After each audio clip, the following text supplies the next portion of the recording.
नमस्कार, स्वागत है आपका न्यूज 24 में और मैं हूं आपके साथ दिव्या अग्रवाल। आगरा धर्मांतरण गिरोह को लेकर हर दिन नए नए खुलासे हो रहे हैं और धर्मांतरण गैंग का दिल्ली में हेडक्वार्टर है। वो हैरान करने वाला मामला भी सामने आ गया है। अब तक की जांच में पता चला है कि अब्दुल रहमान इस गिरोह को संचालित कर रहा था। उसके दिल्ली स्थित ठिकाने से पुलिस ने रोहतक से लापता हुई लड़की को छुड़ाया है, जिसने खुलासा किया कि कैसे उसके सोशल मीडिया के जरिए प्रेम जाल में फंसाकर धर्म परिवर्तन किया गया। इस लड़की को अब्दुल रहमान के ठिकाने पर बंधक बनाकर रखा गया था और क्या कुछ खुलासे हुए धर्मांतरण के हेडक्वार्टर को लेकर, रिपोर्ट देखिए।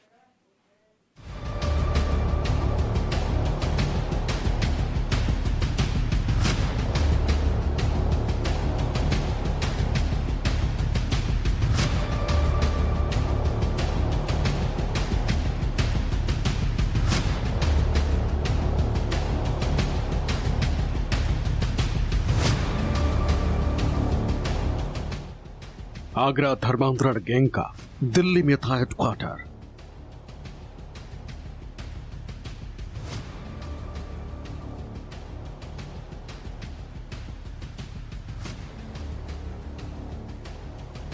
रात में आती थी लड़कियां, हेडक्वार्टर में होता था ब्रेन वॉश।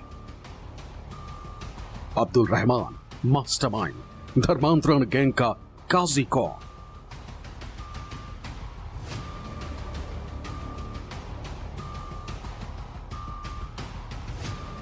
आगरा धर्मांतरण केस में बहुत बड़ा खुलासा हुआ है। अभी तक की जांच में पता चला है कि इस धर्मांतरण गैंग का मास्टरमाइंड अब्दुल रहमान नाम का यही शख्स था। इसे आगरा पुलिस ने दिल्ली के मुस्तफाबाद इलाके से गिरफ्तार किया। अब्दुल रहमान ने यहां 2 मंजिला इसी घर को धर्मांतरण का हेडक्वार्टर बनाया हुआ था। इसी घर से पुलिस ने रोहतक से लापता एक लड़की को छुड़ाया। लड़की 12 नवंबर 2024 से लापता थी, लेकिन लड़की ने जो खुलासा किया उसने सबको हैरत में डाल दिया। पता चला कि लड़की को जुनैद नाम के शख्स ने सोशल मीडिया के जरिए प्यार के जाल में फंसाया था। फिर दिल्ली बुलाया और अब्दुल रहमान के घर में उसका ब्रेन वॉश किया गया। प्रेम जाल में उन्होंने मुझे फंसा लिया था। उसके बाद यहाँ आके मेरा अब्दुल रहमान जी के घर लाके उन्होंने मेरा ब्रेन वॉश किया। उसके बाद मेरा धर्म परिवर्तन करवाया। तो उस अब्दुल रहमान को जो है आगरा पुलिस भी ढूंढ रही थी और अब्दुल रहमान के घर जो मैं एक बंधक की तरह भी रह रही थी। उसका ब्रेन वॉश किया गया है, ज़बरदस्ती उसे अपना धर्म परिवर्तन करने के लिए बोला गया था। कोई निकाह भी हुआ था उसका? सर निकाह का तो हुआ था उसका।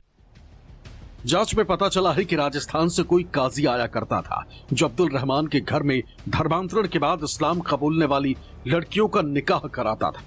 उसी ने रोहतक से लापता हुई इस लड़की का निकाह जुनैद से कराया था, जबकि जुनैद पहले से शादीशुदा था। अब्दुल रहीम, ये कौन है लड़की? ये लड़की आई थी 4-5 महीने हो गए। अच्छा, किसी के थ्रू ही आई थी। किसके थ्रू आई थी, नाम बताइए। तो मुझे भी नहीं जानते, वही जानते हैं। अच्छा, तुम्हारा क्या नाम है? अब्दुल्ला। अब्दुल्ला, तुम कौन हो अब्दुल रहमान के? मैं लड़का हूँ उनका। और तुम? लड़का हूँ। अच्छा, तो ये लड़की को जानते हो? ये तुम्हारे घर में मिली है? कब से रह रही है यहाँ? ये जनवरी फरवरी से है यहाँ पर, 4-5 महीने हुए हैं। तो क्यों रह रही है यहाँ पे? ये कोई है, किसी ने अब्बा से कहा था कुछ के 4-5 महीने के लिए रख लो कुछ। पुलिस अब उस काजी को तलाश रही जो धर्मांतरण के बाद लड़कियों का निकाह कराया करता था। इस गिरोह को लेकर एक और खुलासा हुआ है। सोशल मीडिया के जरिए लड़कियों को फॉलो करते, हिंदू लड़कियों की गतिविधियों पर नजर रखते थे, इस्लाम संबंधी पोस्ट पर लड़कियों की रुचि देखते, लड़की दिलचस्पी लेती तो इस्लामिक सामग्री भेजते। इसके बाद लड़की से बातचीत शुरू की जाती थी। अच्छी जिंदगी और पैसों का लालच दिया जाता था। हिंदू लड़की को दिल्ली या कोलकाता बुलाया जाता। एक बार कोई लड़की गैंग के चंगुल में फंस जाती तो फिर पहले उसका ब्रेन वॉश किया जाता, इसके बाद धर्मांतरण और फिर किसी मुस्लिम लड़के से निकाह करा दिया जाता। इस पूरे नेटवर्क को अब्दुल रहमान दिल्ली स्थित अपने इसी घर से चला रहा था। आगरा धर्मांतरण मामले में अब्दुल रहमान नामक एक शख्स को गिरफ्तार किया गया है उत्तर प्रदेश की पुलिस के द्वारा। उसे दिल्ली के मुस्तफाबाद से भगतपुर से गिरफ्तार किया गया है। लेकिन सबसे चौंका देने वाला खुलासा यह है कि यह इस पूरे गैंग का मास्टरमाइंड था, जो कि 30 सालों से धर्मांतरण के इस खेल में लगातार हिंदू लड़कियों का ब्रेन वॉश करता था। काजी को राजस्थान से बुलाया जाता था, उसके बाद धर्मांतरण कराया जाता था।